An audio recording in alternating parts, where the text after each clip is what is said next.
without someone doing a "We Love Dick" joke. I kind of feel like I should just title the show "We Love Dick." Yeah. And just wait for the You have to use a heart rolls. emoji. Yeah, Capital if D you and it's title the not episode that, then no one needs to make the joke. It's already done. That's true. And it'll give us way more hits too. Oh my God, yes, it will. Yeah. Yep. We just put Grace in parentheses. No, don't even. Well, I guess not. There you go. All right, here. I'm just getting the link ready so people can start watching us too. So it's just live and shit. It is live and shit. The chat in YouTube is not working again. Again? Yeah. How dare you, chat? How long do we normally run for as well? What was that? Sorry, how long do you guys normally run for as well? So we usually go about 90 minutes, but you two can bounce after, if you can't, after we chat about Nightwing and whatnot. You're under no obligation to stay. Because I think we're going to dive into episode 4 of WandaVision. So if you're not caught up at all, it'd be super spoilery. I think I might dive on Wanda then, because I have not been watching. I have not been watching much this week. I have been staying in a hermit hole, reading and writing. So I'm best not to comment on a show that I don't know about. All right. Well, let's see. I'm going to officially jump in here and get it going. Yeah, the chat's working. Yay! Why, hello, and welcome to issue 584 of Geek in the City Radio. I'm one of your hosts, Aaron Duran. I'm one of your other hosts, Beanarita. And I am your other host, Cable Hashtani. And we are joined this week by two awesome guests, Andrew Constant and Nicola Scott, who are writer and artist on the current future state Nightwing for DC, which is fucking righteous. Yay! Thanks for that introduction. Yeah, no, I just got to jump right into that part. Yeah. Let's just get the swears up and running straight away. Oh, like I said, the quick little pre-show, we warned everyone on the show last week that I mean, if Australians will be present. Yeah, I think I said we're gonna have a couple of Aussies, so they quote the cunts will be flying. Oh yes, they will. Thick and fucking fast. Yeah. I love that Cable and I had the same reaction to that. You just did the flying hands. Yep. Yeah. Do we just do flying? Also Nightwing, so I don't have a different way to visualize a flying cunt, so I've never had to visualize one before, so this is all new experiences today. Man, that sounds like a really cool kung fu movie, though. Yeah. I'm not sure what the studio approval will be, but I'll be fascinated to be in that meeting. Right. So how are things going for in the other side of the planet for you all right now? We're good. We're generally COVID's pretty much, knock on wood, suppressed. Not repressed, but that's a different story. Suppressed right now. We're going about ourselves using safety protocols. We're actually doing a convention in a month's time. What? Wow. Yeah. We what already must that be like?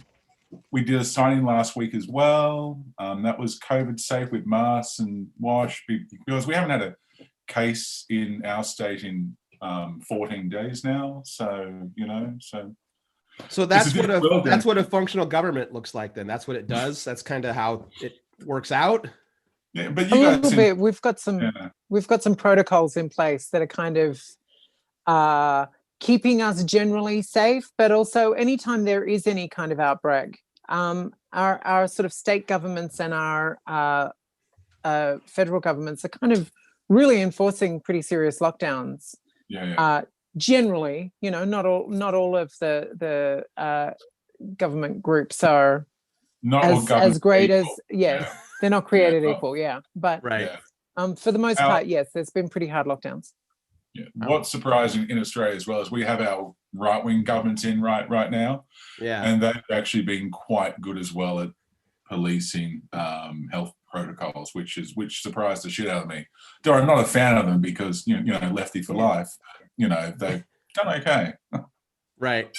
Yeah, I can't imagine what that must feel like.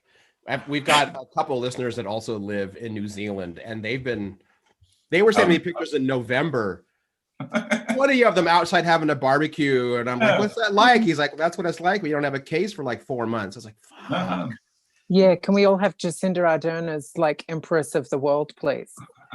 Yes, that would be totally fine with me. We had a case in the state across the other side of Australia last week, just one, and they locked down the entire capital and all surrounding cities as well for 5 days. Hard lockdown straight away. Priest. No one's fucking about. Over Also, here. yeah, we haven't really had like sort of safety protocols like wearing a mask politicized at all. You know, it's just a thing that everyone's just shutting up and doing. You know, it's What like, a yep, that magical seems sensible. wonderland. I know, sorry. But we You do have can't- like every insect and every animal that wants to kill you. So, you know, Right. at your own risk. I mean, I kind of think I would take that now. I used to be terrified of Australia because it's the weaponized continent, but at least all those things, theoretically, you can see coming. You say that, but I saw a YouTube viral video just the other day where a girl's bedroom had too many spiders, and it was literally wall-to-wall spiders. No. Where was this? This is Somewhere in my... Australia. It's a pretty serious video. It looks insane. But look, Don't show that to me. Please don't ever. Don't ever. No, show it to her. Show it to her now. Just freak her out. Don't be an Make asshole. her run. Don't show. Nope. How do I not be an asshole? But we just use animals over here just to cull the weak. Like it's really, it's not that we don't like weak people here. It's just that nature has a place for you, and that's in animal stomachs. I think my favorite viral video is of the guy parachuting into land, getting immediately punched in the face by a kangaroo. Kangaroo's kind of bouncing up to meet him on the ground and just goes boof right in the face. It wasn't even a big red. He got like shit mixed by this like little fucking Joey. Like he just walked up and went, yeah, little grey one. Guy just went, yeah, testicles, thanks. Boom, 2 in there, and the guy's like, fuck off. Like it was the most Australian video of all time. I think the reason that now, like when you weigh the two options, the killer continent now seems more appealing versus politicizing masks, because who's going to try to reason with a kangaroo for punching you? You can't. You don't. Yeah. There is nothing to be reasoned with. So that just is what it is. But people who don't think you should have to wear a mask are someone that you, in theory, should be able to rationalize and reason with, and it's just not working. Don't waste any of your energy arguing with them, because it's not worth it. They're not they're not interested in hearing a counter argument, and also they're only interested in having your attention and riling you up. Right. Yep. And also, kangaroos are not armed to the teeth, and most of our anti-mask people are. That seems to go hand in hand really well. Mm-hmm. Yeah. What a nightmare! What a nightmare! Yeah. I'm sorry for all of our friends who live in the States. I feel like every time we hear any news, we're like, "What is happening over there?" I think I'm bringing the show down now. Like, let me tell you everything else that sucks over here. I think it's a perfect. Let's talk about Dick instead. Yeah, right. Intro to Future State, though. Let's talk about the pressing shit. Oh, here's a whole comic book based around the fact that we've got a militarized fucking force.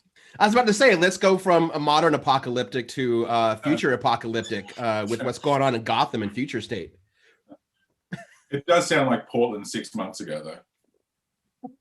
Oh, you didn't hear that? You didn't hear that Portland's a dying city now? I think Forbes just told the whole world that we're dead. Oh, yeah. Thanks, Forbes. Yeah. Thanks, households. Yeah. Well, how are you a dying city? No, I'm curious about this now. Fuck the comic. How are you a dying city? They just said that because of the issues with all the protests and that our houseless problem is so high and that businesses are shutting down and that our city government is doing nothing, mainly because Ted Wheeler's a Nazi. Mm-hmm. Hold on. All kinds of stuff. That write-up was done by some corporate dude who lives in Lake Oswego. And for those of you who aren't familiar, Lake Oswego is a really bougie, rich suburb of Portland. It's not the city, but this guy who lives in the suburbs wrote a whole piece about these things, these reasons why Portland is literally dying, compared us to Pompeii. And one of the things that he complained was not just that there is a homeless problem, but how visible it is. The explanation he said is you used to be able to walk from this part of downtown to the stadium that had our, exciting new sports team and be totally fine. But now if you make that trek, all you see is homeless people. So he's dude. upset because you can see the homeless people, not the fact that there are people who need help. The fact that he has to look at them. Yeah, what an asshole, I can dude! fix Your that. white privilege is showing. Yeah, I Yeah. can fix that homeless problem using Lake Oswego. That we just move them all into the houses that are there and eat the rich people that are living there currently. Right. Tasty. Delicious. Well, there's Army an Hammer entire style. there's an entire apartment complex in Lake Oswego. I think it might have been turned into condos because I lived there for about a year and we lived in this apartment complex. It was amazingly affordable. Granted, that was 18 years ago, 19 years ago. Right. But half of those apartment buildings were unoccupied. They were owned, but they were unoccupied because it was the only apartment complex on the lake itself that had lake rights. So if you didn't have lake rights, you actually weren't allowed to use the lake of Lake Oswego was named after. If you rented that apartment, you had lake rights. So you had rich people renting an empty apartment just so they could launch their boats. I hate those people. I hate them. Yeah. So do we. Assholes. Yeah. They just don't sound like they're made for the anarchist state, really, do they? Like they're not. No, No. They were the first ones to get shot in the year 3000. Fucking movies, I'm sure, are gonna the big red films are gonna make. That Forbes asshole sounds like, you know, he sees the city as dying. It sounds like it's getting its fucking groove back. Fingers crossed. Yeah. Yeah, that's the plan. But anyway, back to police state control Gotham. Yeah, right. So, I mean, right off the bat, like, what attracted both of you to do this project? I've always loved Nightwing. Nightwing was when I decided to become a quote-unquote comic book writer. Nightwing was actually the first trial script or first practice script I ever did was for a Nightwing character, basically. Well, for Dick.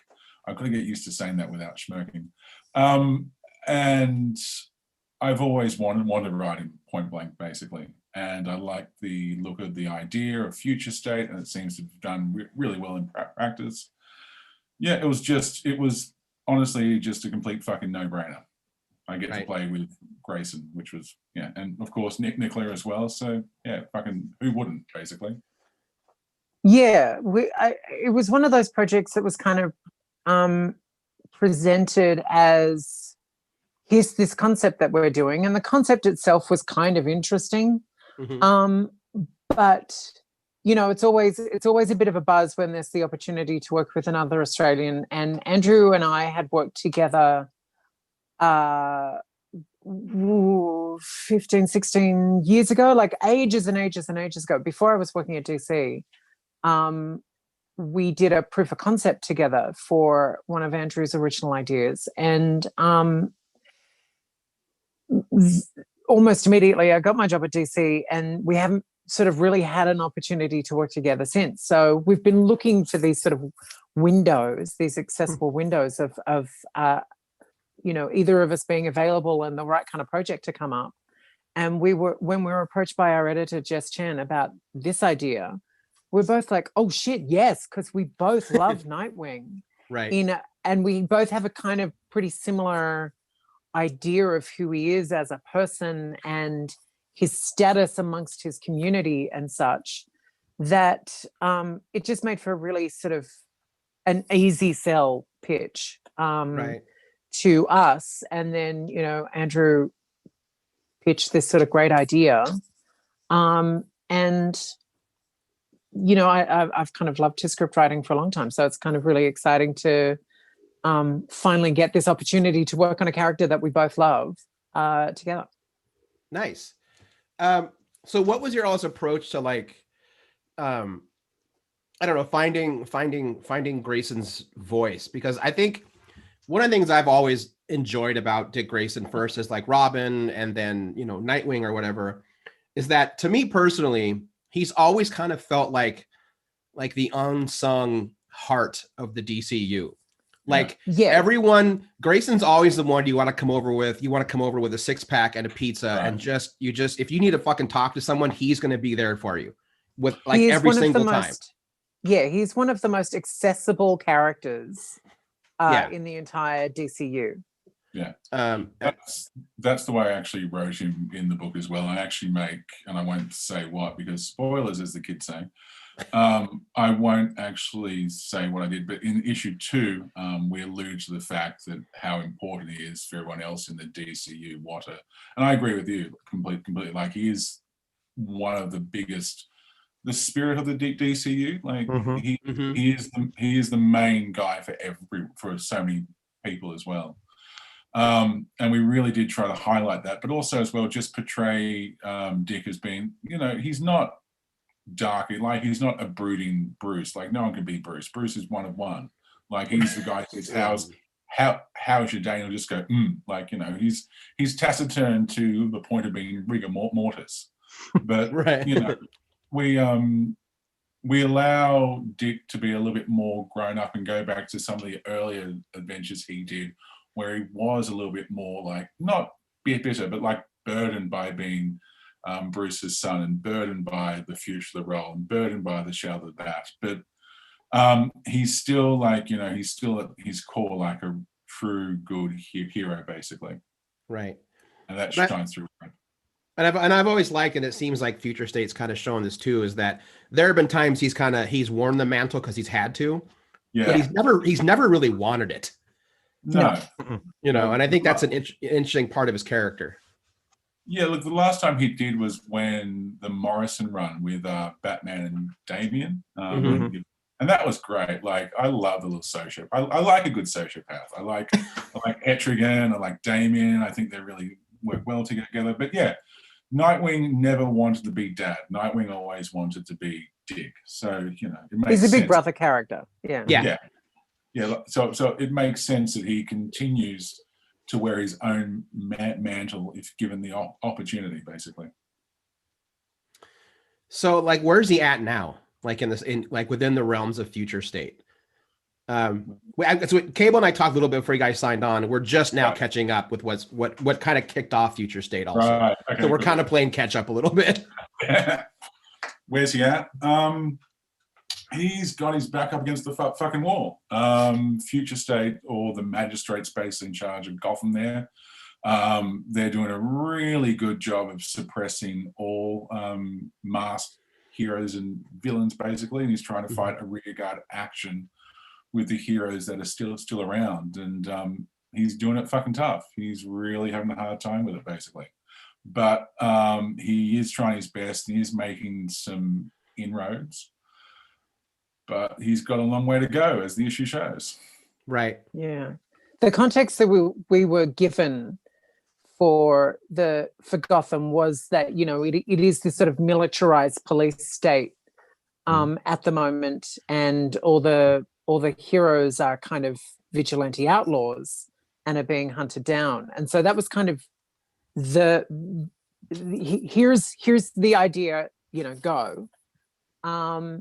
And Andrew sort of pitched this great idea of sort of keeping in mind what his status would be amongst the heroes. But as you'll sort of see as the second issue comes out, our whole story takes place in one night as Dick kind of prepares to bring everything to a head. And essentially that's kind of where we leave off at the end of issue 1. Yeah. Nice. What was Nicola, some of your inspiration to kind of redesign the outfit? Was that maybe something came down on high, or you're like, if we're going to do this, let me play around with it? Well, no, the first thing that I had to do was produce a cover and design his outfit. And by this stage, a Peacekeeper 1 had been designed. The sort of sentient robot thingy Sentinels, I don't know what they're called. They were designed. I think a couple of the sort of Batgirl characters were designed. It took a while before I saw a Barbara design, but there was a Cassandra and a couple of others. And I knew that I wanted to keep the sort of sleekness of his sort of spandex onesie, because he's a gymnast. He's got to be able to move around. Right. But everyone's kind of armored up. And, you know, that was kind of the gist of everyone's design, was that there was sort of a lot more layers going on. And we had to keep in mind that these guys were now outlaws rather than superheroes. So there was a lot of sort of little face masks and hoods and all this kind of business going on. And for me, I kind of wanted to find a silhouette that worked with how physical he needs to be, while sort of pulling some of his sort of older design aspects in. And so I kind of went with like a gridiron player silhouette, you know, sort of stuff up top that he can use for, you know, being a little bit more roughhouse on the ground when required, but won't necessarily get in the way of him flipping all over the place. And so that was kind of the idea for the silhouette. And then when it came down to the details, sort of pulling it away from the body. So it's like something on top of a spandex onesie that has sort of, you know, a little more Kevlar put into it. You know, I was kind of using elements from his sort of original Nightwing designs, those first couple of years, like the disco outfit and the post-disco outfit. With the yellow, you know, where there is sort of like, you know, like solid pieces making up these sort of bird wing things on his chest. Right. That could sort of be part of his armor casing. And my kind of idea behind it, and it's not necessarily something that the story is about. So it's really just sort of my concept behind it, is that he still has incredible resources because he's him, but he doesn't have the same resources he would have if Bruce was around. You know, he's not in the cave. By the way, yeah, he's in Arkham. That's fucking metal, by the way. Yeah, and I stuck him in the morgue, you know, sort of like in the morgue of the Arkham. But just sort of like his armor would be a little bit sort of prefabbed from, you know, the resources that he has, but also maybe pulling in like old bits of utility belt, that it's sort of a little bit done on the fly, because he's having to literally do a lot of it himself rather than rely on Alfred, rely on Bruce, rely on the sort of infrastructure of superhero, you know, suit and equipment creation. You can't have that part where you can't have the part where he calls Bruce and says, "Hey, can you have Lucius make us something really quick?" Exactly. So there's sort of elements of stuff that he can 3D print himself, and there's elements of stuff that he's just sort of had to pull together from old bits and pieces. Yeah. I think it comes together pretty nicely. You know, you've got the spandexy, you know, minimalist, agile, like definitely designed for movement, and sort of you can I wouldn't say cobbled together, but just like sort of bare bones on the more armor-like pieces. And definitely you don't have a full utility belt. He's got just a couple odds and ends here, just the necessities. Yeah, he needs a little more on him than he would have if he was just Nightwing about. You know, knowing that there's a Robin around the corner and there's a Bruce up there, and, you know, he doesn't often get around with a utility belt. He's got sort of like little pouches, and this time he just needs a bit more. And I like how it visually kind of suggests that, yeah, he's still Dick Grayson. He's still the acrobatic fighter, but he's got some years on him now. So he kind of needs to he knows that he can't land as well as he used to. The punches are going to feel a little bit more now. So he's got to acknowledge that. Yeah. He's got to protect his body a little. Yeah. Knee pads for sure. It's also all business up the top and party down the bottom as well, because he has to it was important for the story as well, because you see what happens in the first few pages about the misdirection, the nanotech being shot. We had to make certain as well that it was armored up, so that whole plot device, like when I went in there, I already had the idea of Arkham Asylum and how we get the lead into Arkham Asylum as well. So it was, and once I saw Nick's design, it's like, oh, how am I going to do that? I saw Nick's design, went, oh, well, fuck, Nick already thought of that. That's, of course, because it's Nick's stuff. So, you know, so it was easy then to lead into the Arkham thing, which I was, you know, I've always wanted to write a story in Arkham as well. So that was like, oh, I get to do this. This is like 2 thumbs up now.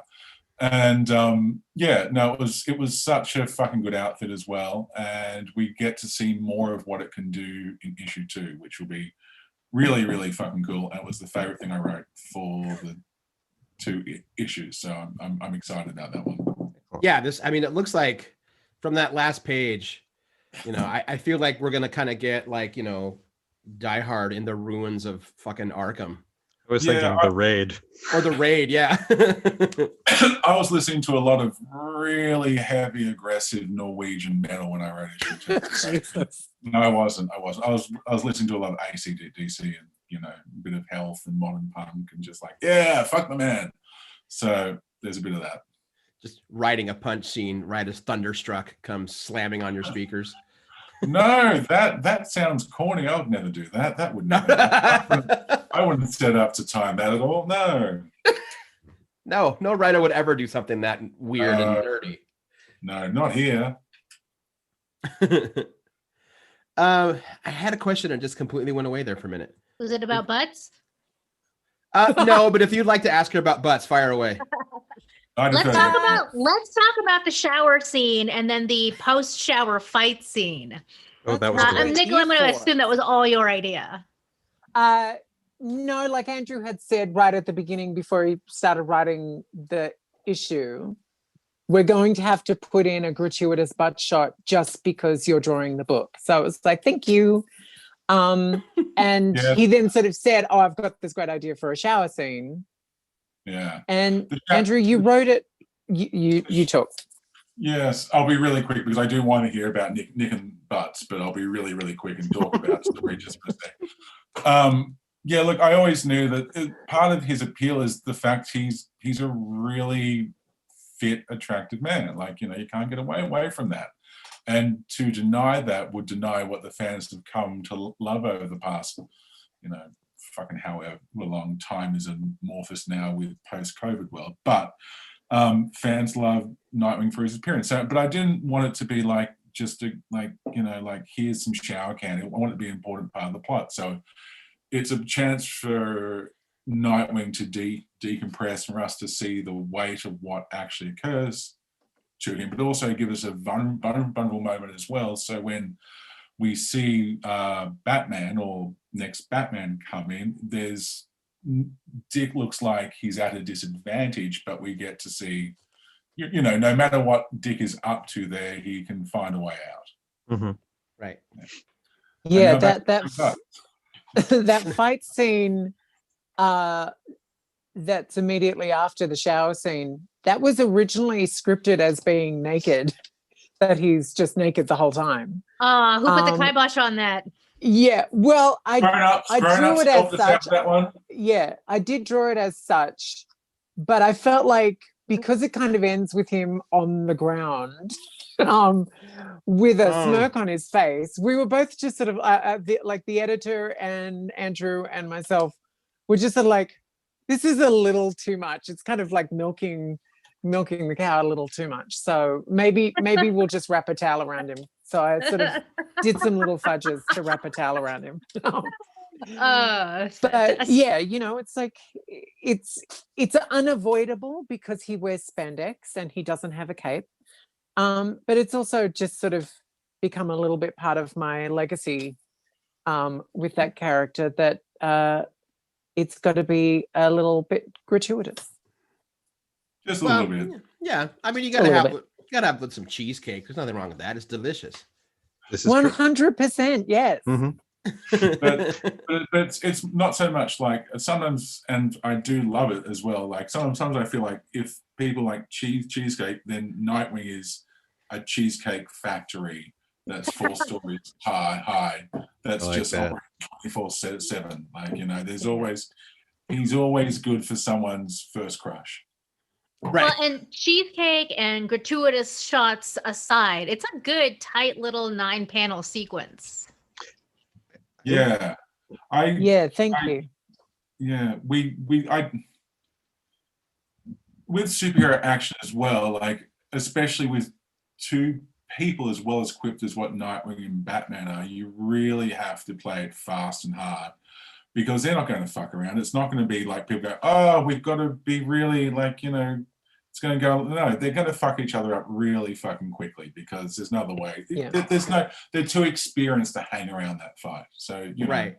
And that way we get to the meat of the story, which is, and what I think the real fight is, and I like that fight, I really do, and Nick made it really fucking work, is those two then having that little back and forth when Batman's all tied up and you get to actually see what is going on between the two of them. Like you get to actually see that they're actually quite smart. There's different levels to the conversation as well.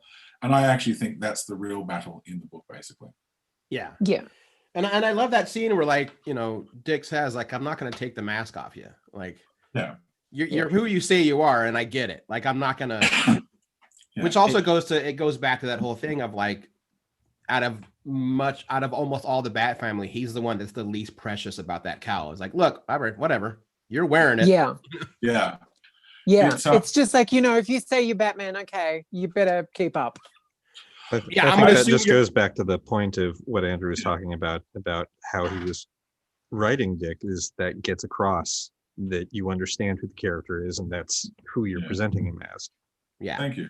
Yeah. He's been around almost, like, not just literally, you know, 80 years, but in the hero world, he's been around only a few years less than Batman. And he's been, you know, on the front line of experiencing most of Batman's experiences. So he is one incredibly equipped and strategic and well experienced is the only word I can come up with. He's just one of the most well experienced heroes out there. It makes sense. I also like my heroes to be smart. Like, it was very important to me when I was writing this book, the first draft, as well, as that Nightwing is incredibly smart. He's Batman smart. So writing a smart superhero as well with other smart superheroes is, well, it should be. It has to be fucking hard to do. Otherwise, it's just going to be A to B to C. And I didn't want that for Dick. I wanted him to, you know, to have a platform to show, like he has for most of his adventures. Well, for you know, most of the time, I didn't want to let the side down by showing a dumber Dick, basically. Right. So it's hard to say Dick a lot, doesn't it? And he's smart and he's empathetic. He's a sort of really, that's part of what makes him so approachable. Yeah, he's good. He's not just stoic. He's very, very good. But he is stoic as well, and that's the thing. We get to see him as both stoic and also as well to go beyond that and go, well, there's still the old Dick underneath. He just has to be a bit fucking harder now. Right. Well, and it shows that, like, he's taken kind of the best lessons from Bruce. You know, the learning, outsmarting your opponents, but he's not an asshole about it. You know? Yeah. Imagine being Bruce's son someday. Look, I love my dad, but he's a bit of a doofus, bit of a loner. Yeah, like, you know, hug me, Dad. Like, you know, like. Right. I think that really comes across in that scene where he's talking to Barbara Gordon, Batgirl. You know, he talks about, like, well, we are his legacy. Like, what we do reflects on him. And you really pick up on that sort of basically father-son relationship and how they are similar but different. Yeah. Yeah, very much so. I really loved that scene. The dialogue in that scene is really sort of, it's really touching, because he's sort of had to take on the status without necessarily taking on the cowl. But his approach has always been to be everyone's big brother as opposed to attempt to be anybody's father figure. Right. Yeah. And you really get that in his face too. Right when they're signing off, you get that one shot of his face and you can see he's tired, he's emotional, but there's still work to be done. Yeah. Thanks. Yeah, thanks. Yeah. I think one of my favorite things about the art in this particular book, Nicola, is the fact that I recognize all of it as your work. Oh, yeah. But it's still different. Like, it's definitely different than what I'm used to in Black Magic. Definitely different than Secret Six. This was much more cinematic. Like, it felt, it was fantastic. Oh, thanks. I really enjoyed I like it. I like seeing evolution in artists' work, and this was definitely an evolution in yours, I thought. Oh, thank you very much. Look, I do approach every different story that I get the chance to work on like its own beast. You know, I know what are my consistent style choices along the way. I know that my art continues to be recognizable, but with each story sort of comes its own specific context, and I try to sort of really draw for the context. So, when I'm doing like Earth 2, that was very sort of testosterone-y, devastation nonstop. Everyone is roided up. And it was bold all the time. Well, yeah, because the story was, and the context was, and the stakes were ridiculous. And I had the characters doing a lot of what I call leg spread acting, where they're sort of standing with their legs a little bit too far apart, because they're in action status all the time, which is very different to how I was approaching, something like Secret Six, where they're barely ever summoning the energy to be in hero poses. They're almost always laconic and lazy and, just sort of standing there with a cigarette going, what, They're in a perpetual state of a hangover.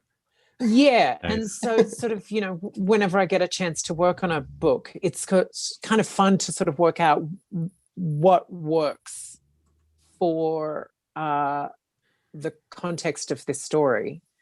I drew Wonder Woman like it was an all ages book. I paint Black Magic like it's definitely an adult book.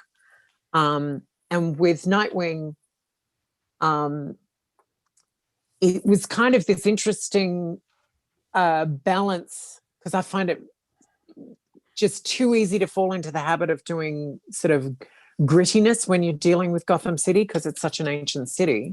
And having to constantly be reminded by my editor that half the city has been rebuilt and it's all sort of neo punk sort of future stuff. And it's like, oh, fuck, yeah, that's right.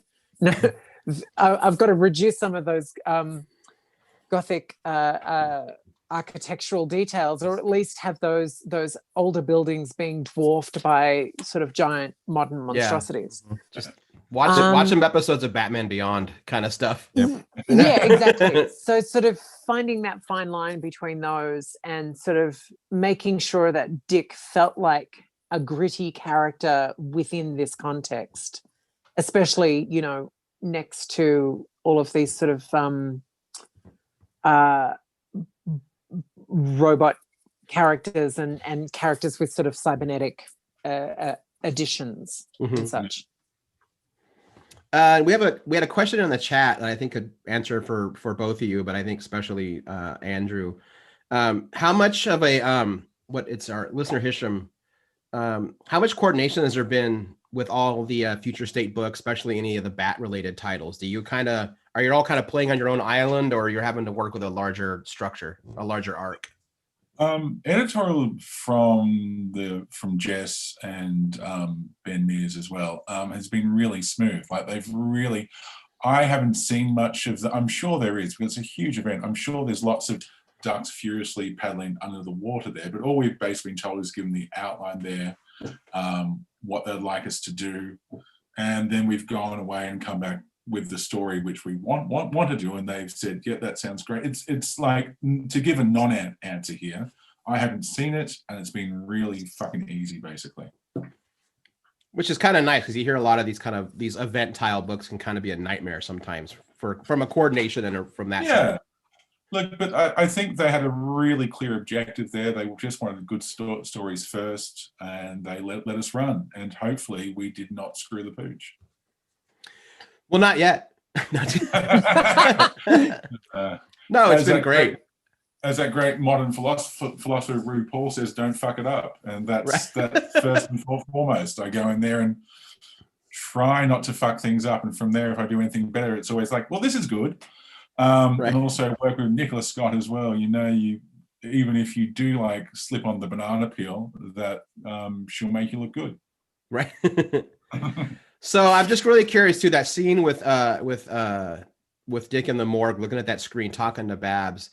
Are the characters shown on there, is that intentional in terms of a story, or was it just hey, apart from Babs, here are the fun people we want to see in slightly future versions. Because I'm seeing it looks like a Man Bat, a Two-Face, Vixen, and it looks like a Huntress. Wait and see. I'm not telling you shit. You have to pick up issue 2 like all the other good people out there. Well, that's going to happen. That seems reasonable. So yeah, cool. Well, Nightwing issue 1 came out last week, right? Yeah, I think so. Yeah. That's and right. These are monthly. They're not bi-weekly. True. Yeah. I think so. Cool. Yeah. Well, definitely looking forward to the rest of the story. And you guys kind of got me hooked on some of the other Future State stuff that I'm going to jump on now too. So. Oh, awesome. I've been so painfully that's behind always all the my plan with superhero big books. Crossover. Yeah, no, they got me. Yeah. Cool. No, I'm really glad you enjoyed it, because like I know I said at the start, but Nightwing has always been my guy. Like, you know, he's one of the top 5 characters I've always wanted to write DC. And yeah, I really feel like we've written a really good future, you know, cyberpunk-esque dark world story for one of the best guys in the DC game. Right. Yeah, there's some definitely Night City vibes to it. A little bit. A little bit. Yeah, and I see the Blade Runner poster behind you too. So look, I've got a Blade Runner, I've got a Batman right there. I'll see if I can push it across. Can we see that one? Oh, I know that one. And also a Nick Cage poster, because I'm just a young punk at 4 years old. So. Anyway. Oh, that's right. That's right, because I think the first time we ever met, I bummed you out when I told you Soldier was in the same universe as Blade Runner. I think I punched you. I think I wanted to punch you. Yeah, you wanted to punch me. But I wanted to really hit you, and I still do all the time when you say stuff like that. Good job reminding him of his wanting to punch you. Yeah, it's been good. Thanks, man. That's good. I'm now going to have violent urges all day long. But I think then I bought you a beer, so that it was all forgiven or something. And then we got drunk, and then we bought more beers, and that was better. Right, totally. So what else? What do you have? What both of you have on the horizon? Is there other things you can talk about? Oh, look, I fucked this up in the past, and I've got no solicits out yet, so I'm not going to mention anything and then just go, oh, look, there it goes. Bye. I've got my creator-owned stuff in Australia still. I still write some Phantom down here as well. But for new work, I'm going to have to put it under, once the solicit comes out, then we'll start talking about it again. Yeah, that's fair. Okay, yeah, that's fair. Nicola, what do you got coming up? I know there's probably going to be some more Black Magic in the. There will be some more Black Magic when Greg and I get it together. There's just been loads of distractions for the last few years. You know, he's had so much film and TV stuff going on, and we've moved out of Sydney. Mm-hmm. So there was sort of lots of things happening for the last couple of years, and hopefully this year we will get a really decent concentrated period of time to work on the next arc, because we're now, I think, at like the halfway point. With the latest trade that just came out last week, I think we're actually at the halfway point of our story. So it's taken us 5 years to get here, which is ridiculous, but hopefully the next 15 issues won't take quite as long. Fingers crossed. Well, hopefully there won't be a new pandemic to also throw things off. Oh, Jesus Christ. Yeah, tell me about it. Yeah. And besides that, there's sort of other bits and pieces. You know, there's always something swirling in the air that either isn't locked down yet or isn't announced yet, or is something that's just sort of been floated as an idea, and I'm trying to work out if I can fit it into the schedule. So cool. We'll see. Yeah, we're excited. Well, Andrew, Nicola, thanks for popping on the show. I know it's the middle of the day for both of you over there. I had to do I had to do the world clock thing where it's like, okay, it's tomorrow for Don't do that. No, that's our job. We do the world clock thing because we talk to Americans all the time, and we run off your time. Hail cultural imperialism. I think that's a perfect place to end this little spot. Yep. We're going to end it on imperialism. But no, seriously, it was great. We got to have you on again sometime soon, whenever the new projects come out, or if you ever just want to hang out and just swear on a camera. Yeah, please, always. Yeah, fuck you. All right. All right, thanks, mate. Yeah. All right, thanks a lot. Thank you. Thanks so much Good for seeing you having both. us. Take Bye. it easy. Bye, being friendly. Bye. Bye. Bye. Bloop. That was awesome. Oh boy. You know what wasn't awesome? What's that? Was that I didn't hit record until 23 minutes in. Oh no.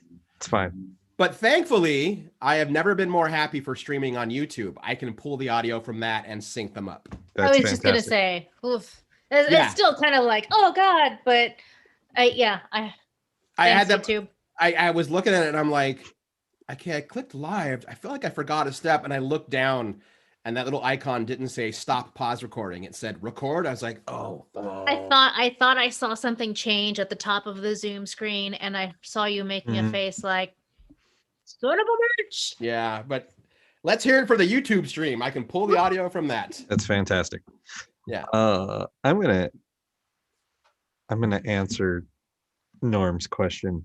If there is a secret gallery, it's a secret. And two, I think that's a fun question for us, is who in the Bat family do we think has the best music collection? Oh man. Well, I did see that one, and I'm almost sorry we didn't get to actually put it to them. But I did also see someone. Who was it? Was it Zach? Oh, dang it! The chat's moving a little fast for me. Zach was talking about we needed a hipster Riddler. Oh, right. So no, it was before that. But basically, whoever said it was, and I think it was Zach, was that they would say Batman. I'm assuming because of all of the resources, but he posits that like really he would just do it like just like have all of the music so that Riddler can never get one past him. Yeah, Bruce listens to all the music so that he can. With Bruce, everything is kind of how can I weaponize it, because he's got that singular obsession. I think he would have the most exhaustive music collection. I don't know that it's necessarily the best, but he would have everything. Right. I mean, I guess it would determine what you consider to be the best, because I kind of think out of all of them, Tim probably has the most eclectic tastes. Mm-hmm. Tim Drake is totally that person who like probably knows a classical piece, but then I also get the impression that Drake is really into jazz. Yep.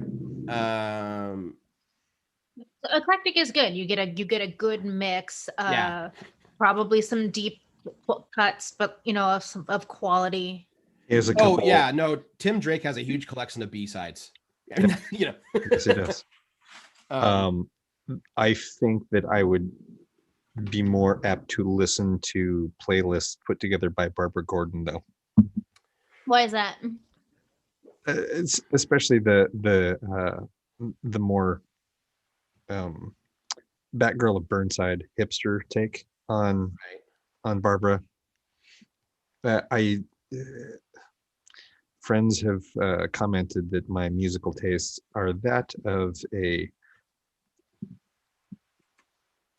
90s era college student who happens to also be a lesbian that hasn't come out yet. So it's oddly specific, but if I'm often called an angsty 16-year-old goth girl, but that secretly loves pop music. Mm-hmm. I feel like Grayson would have a really solid collection of music from him growing up. And not that he doesn't like new music, but he's always going to go back to bands he grew up with. Like that's going to be his happy place. I feel like Stephanie Brown would be the fucking queen of pop music, especially like K-pop. Mm-hmm. She would be relentless in that. Cassandra Cain would listen to music that none of us have ever heard of. Exactly. Yeah. Ever. Cassandra Cain would be into really interesting, like, yeah, no, you're right. Yeah. Yeah. But not like Western bands. She would like, it was like a month ago, I rediscovered that Mongolian death metal throat singing band. That's Cassandra Cain's jam. Yeah. That's her. That would, I feel like that would still be a little too mainstream for Cassandra Cain. Yeah. Like I have a friend who puts together playlists like that, and it's like, I've never heard of any of these people. How do you even find this? How did you find this before there was ever an internet? Right. Yeah. Record stores. Yep. That's Cassandra Cain's band.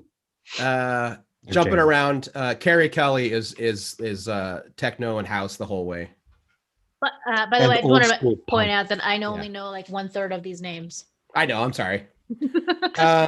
Carrie Kelly was Robin from the Dark Knight series. Cassandra Cain was a Batgirl. Stephanie Brown was Spoiler and also Robin, and also Batgirl.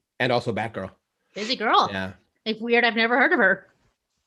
Thanks, Dan DiDio. I'm behaving.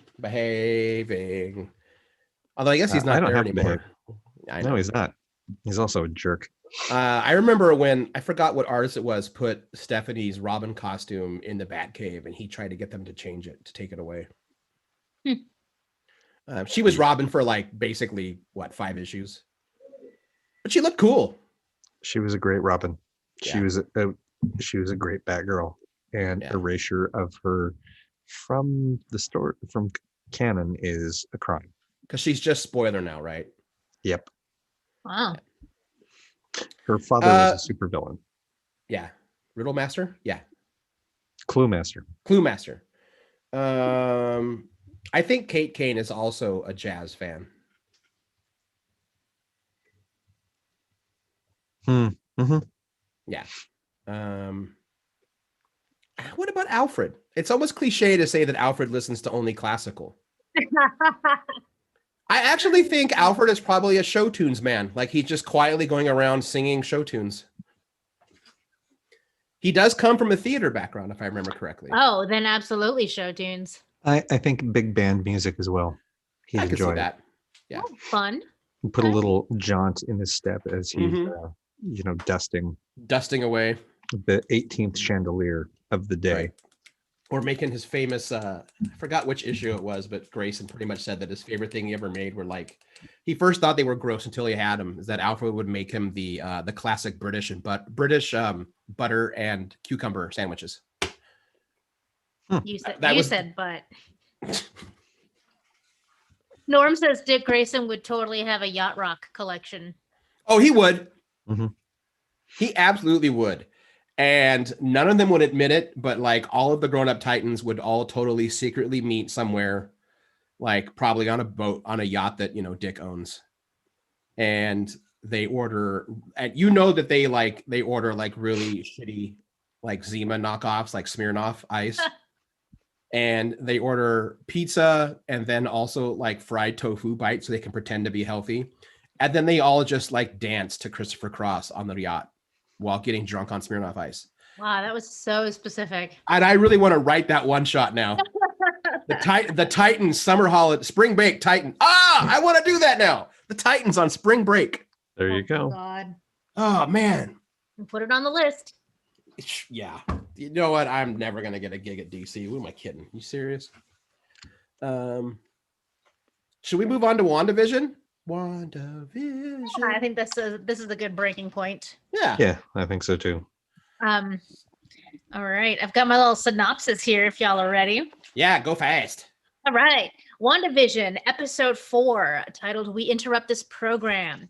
So we start off with Monica Rambeau waking up in a hospital to learn that she's been missing for 5 years, during which time her mom died of cancer 3 years ago. Her mom being Maria Rambeau, head of SWORD. Monica returns to SWORD, where she also worked, but has been limited to terrestrial missions only until more is known about the people who have returned from what they call the blip, what people outside of their universe refer to as the snap. Right. By her mom's order. Yes. Mm-hmm. Yeah, because she was the head of the organization. And they have a nice little moment where, the new director is like, what this means though, is that, she believed you would come back. It's a good thing that this rule is in place. But I mean, it makes sense. Like someone goes missing for 5 years, you don't just like let them back in with all of the same accesses and authority. That's risky. You don't know where they've been. They don't know where they've been. And so because she's on terrestrial missions only, she gets sent out to New Jersey to meet FBI agent Jimmy Woo, played by Randall Park, of Always Be My Maybe fame, probably is like his biggest thing right now. Who is looking for his missing WITSEC person. His contacts don't know that this guy exists. The town that he's supposed to be at, the local cops don't believe that the town exists. So obviously things are kind of weird. Randall explains that, Jimmy Woo explains, like, don't you feel how the town is like pushing you away? Like, it doesn't want you to look over here. So Monica decides to try to do a little testing, investigating with a drone. I wrote droid. That's weird. She's using a drone to try to get a closer look into the town, and it disappears behind an invisible force field, which then she tries to investigate herself and also gets sucked into the invisible force field. From here, we have sort of a divergent but also like simultaneous plot B. Representatives from various different government agencies and military branches set up a big old command center outside the town of Westview to investigate what's going on with this force field in this town.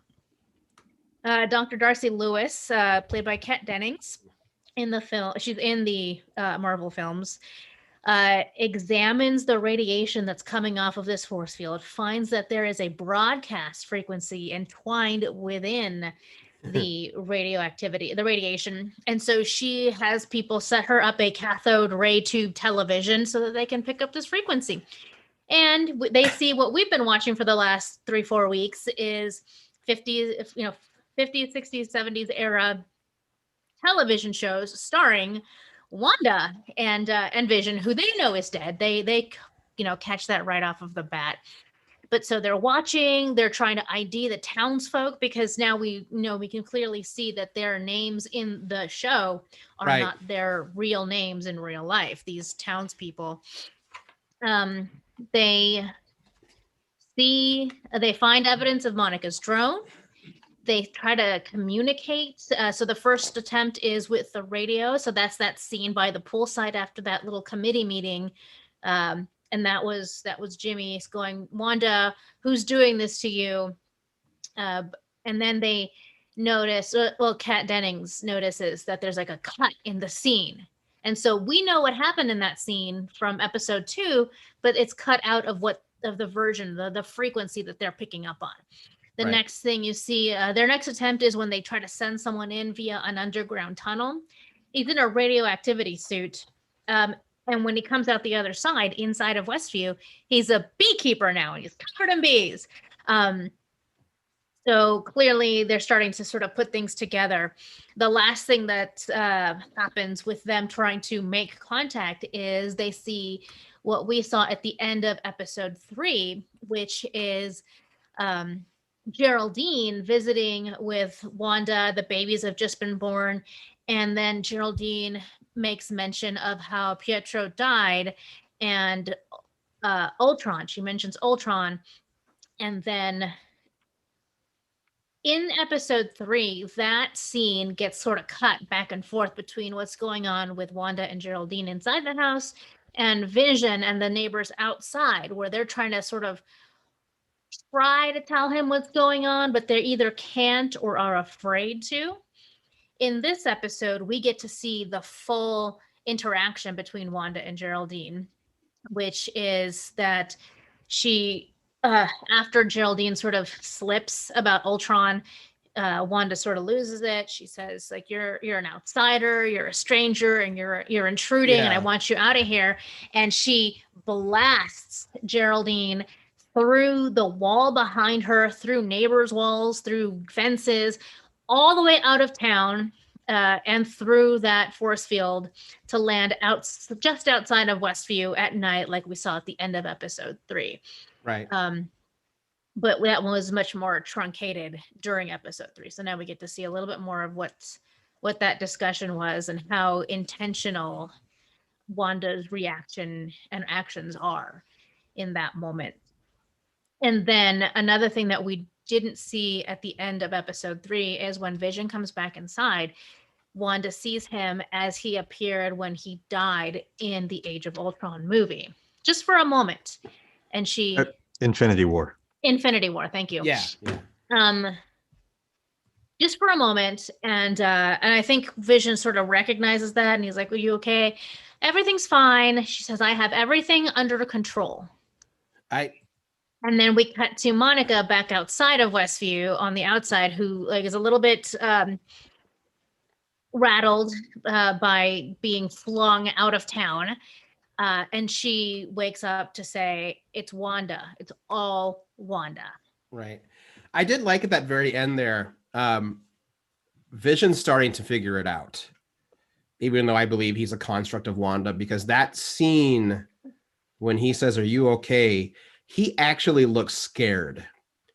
And that final shot when it goes back to the sitcom framing and he's staring right at us, it's that look of like, I have to get out. Like something's wrong.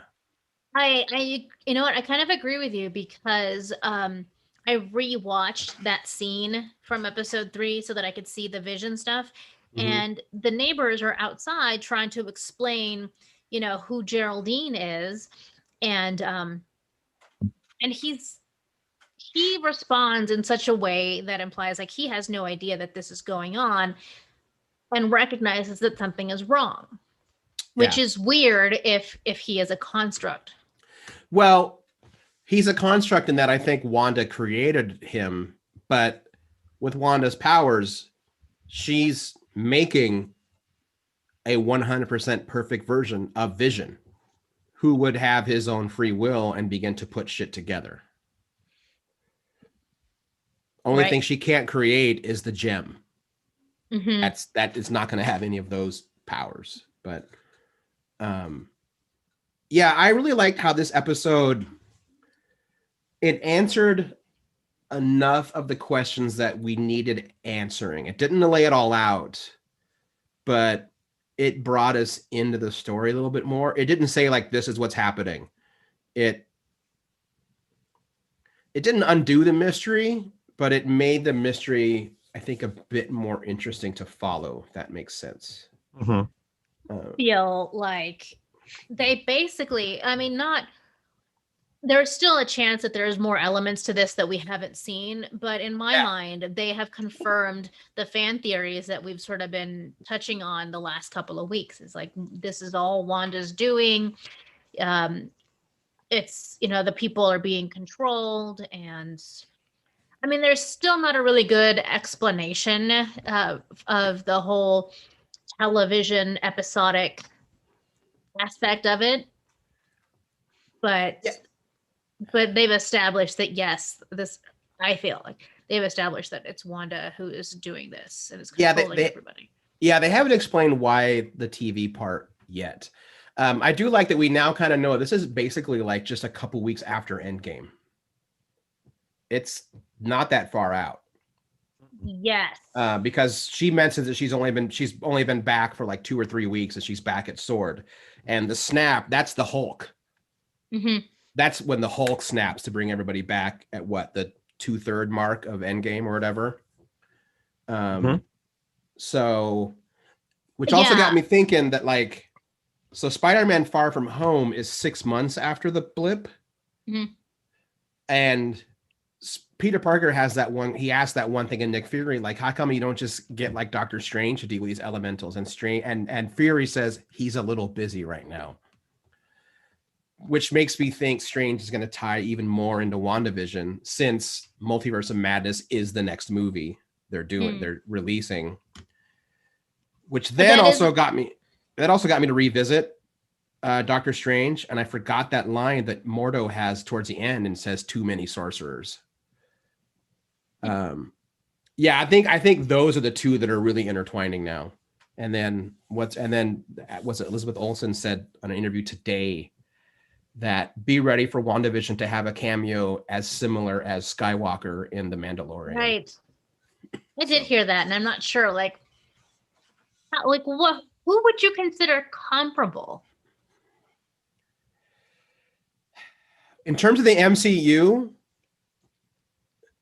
it's either going to be, I don't know. I mean, the biggest thing that's going to make people freak the fuck out would be Tony Stark in one way or another. Mm-hmm.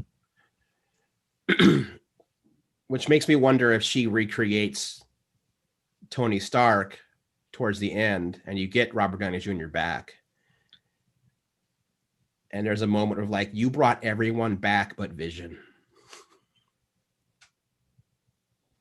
Yeah, that's and not even Natasha. that invested. Right. Oh, Natasha. So she was the sacrifice. Yeah, I still hated that. Let's have either of you rewatched Age of Ultron or Captain Marvel? Mm-mm. Not Captain Marvel. I did rewatch. Well, I watch Age of Ultron in chunks. That movie drags a lot. Mm-hmm. I watched the pertinent scenes of Age of Ultron and the party in the beginning because I love that scene. It's good. It's a good scene. It's still. I think it's impressive that that party, while it just seems like it's just fun, is tied directly into the whole why do we trust Vision scene later in the movie. Mm-hmm. Like, you have to do that scene in order for the scene, Vision's introduction, to work. So, like, as WandaVision has gone on, I've gone back and rewatched these because it reminds me of things that I've forgotten. Like, I'm trying to link who in the Marvel Cinematic Universe is powered directly. Their powers are in direct relation to an Infinity Stone. Wanda, Pietro, and Vision were all the Mind Stone.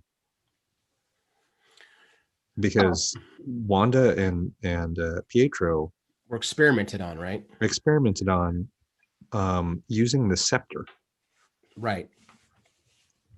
And the scepter contained the Mind Stone. The Mind Stone then directly powered Vision. And Carol Danvers, her powers come from the Tesseract, which was used in the experimental engine that Marvel was creating on Earth. Right. Yeah. So those four all have direct links to their powers. Directly come from Infinity Stones, which is why they're so powerful. Right. And I think that's why Wanda and Captain Marvel get put on the same power level. Sorry, I forgot where I was going with this. How they're all linked up, or? Yeah, I think that. And like, I think that's why, that's part and parcel of why Wanda and Vision are so tied together. It's not just a romance between them, and it's not. They were made from the same thing, so that's part of their interconnectivity. And that's also why she can't just bring him back. And I think it's also part of it is that Vision is always, he loves Wanda. I mean, he always has. It's kind of implied, like from the moment he sees her, he feels a kinship that way. But I also went back and rewatched Civil War. And there's that whole scene where he tells her, like, we can't be a part of this. We can't. And she says, wait, are you here as my partner or my jailer? And he's like, don't make me pick. It's like, don't make me pick that. Mm-hmm. And it's always kind of been the thing with Wanda is that she's a great character, but there's her powers come from trauma. Like everything, unfortunately, about her is very trauma fueled. Mm-hmm. And then she loses her twin brother, and also her town gets dropped. Like Wanda's not had a good run of it, as it were. Mm-hmm. But she also is potentially the most powerful character in the MCU because she can literally alter reality with like a word. Right. Sorry, that was part of the link. She makes a comment about why she has such hatred. Both she and Pietro have such hatred towards the Avengers.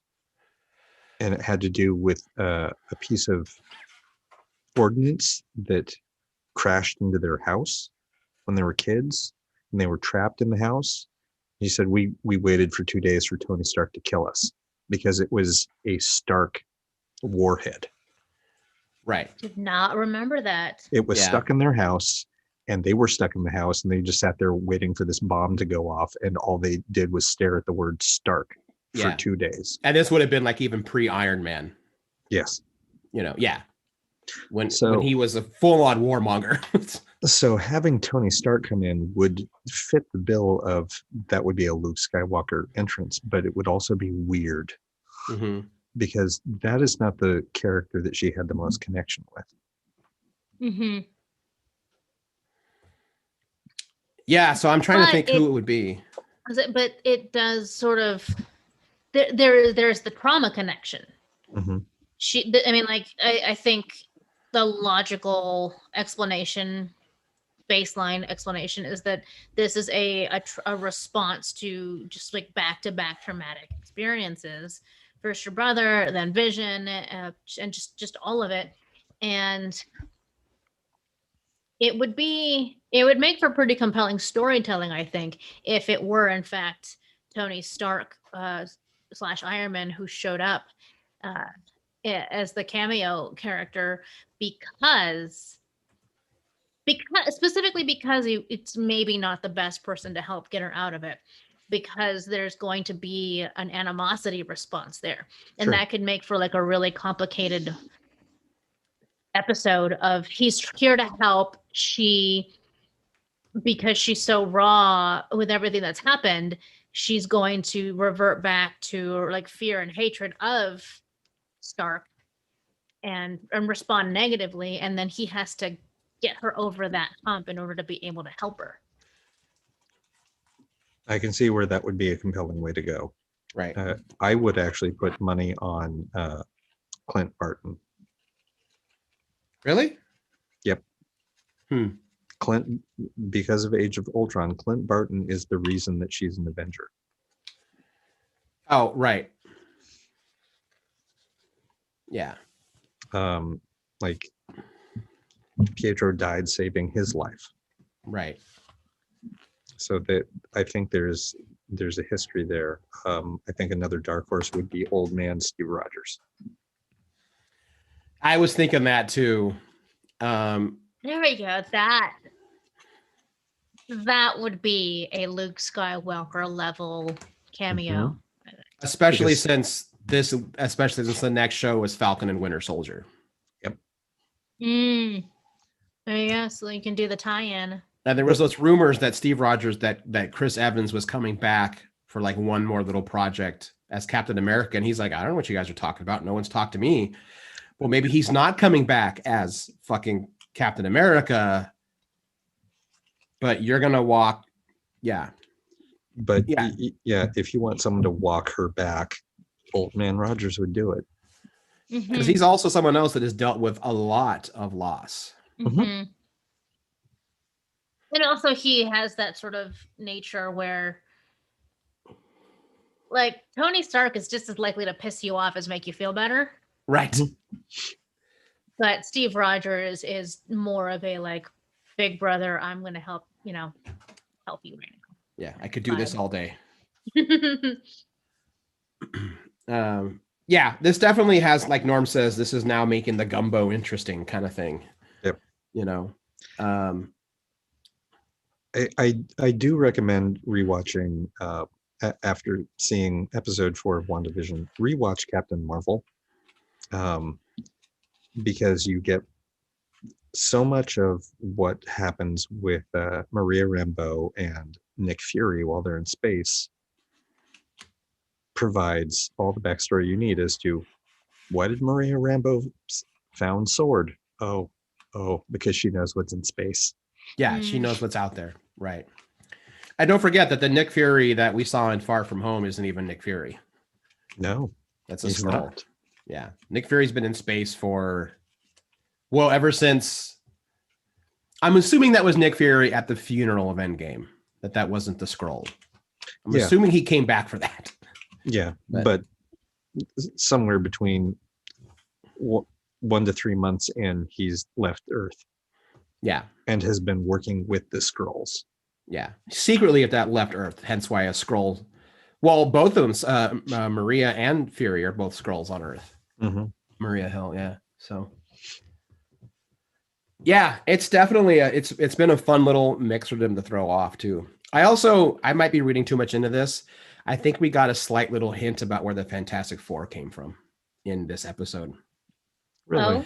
Because the acting director of Sword talks about how they're now doing stuff in like how they're no longer doing manned missions, but that part of their exploration is the quantum realm.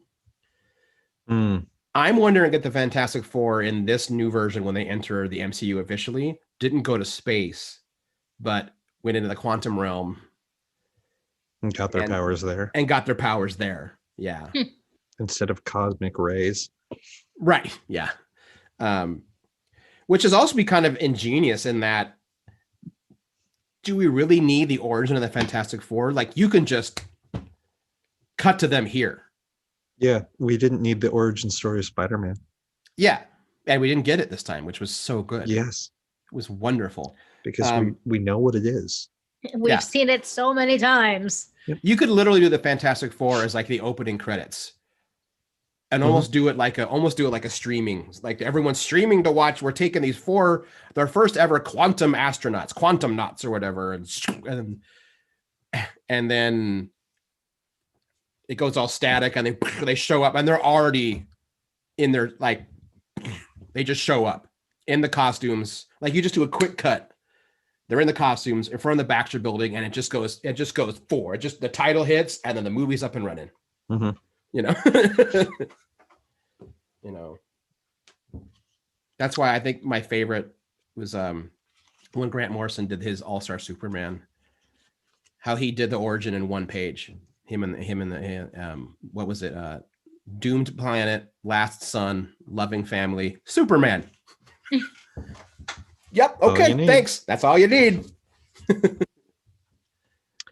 I do agree with the chat that having Kat Dennings reprise her role as Darcy, Randall Park reprising his role as Jimmy Woo, and bringing in, I forget the actress's name that's playing Monica Rambeau, like bringing in these tertiary characters from the other movies and letting them shine as what they do best. It's like, that was fantastic.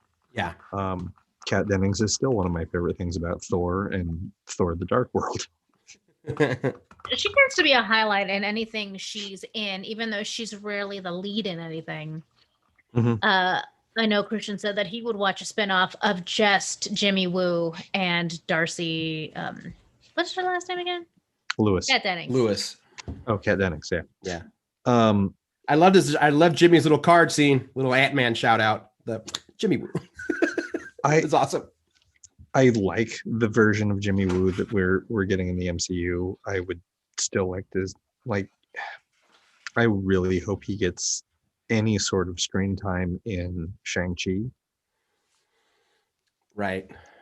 I know that it's not the same Jimmy Woo as that's in the comics, because that would be too much to explain. Right. Yes. Like, I love how you get to learn a lot about that character by accident because he just misunderstands the questions. Oh yeah. Well, but in the comics, Jimmy Woo is a super spy from the 1950s who is never aged. What if he's like, this is his type of deep cover? So he plays the bumbling FBI, and that the whole fucking time he has been organizing agents of Atlas. I would pay real money. Oh my God. I would pay real money for that. And that would need to be a show, not a movie. Oh yeah, Agents of Atlas. Yeah. And that would be the one Marvel show that I would pull any fucking favor I had left to be like, I need to get into that writer's room. I loved that book so much. So here's the question: which Agents of Atlas do you want to see? I mean, my heart's always going to be Parker's run.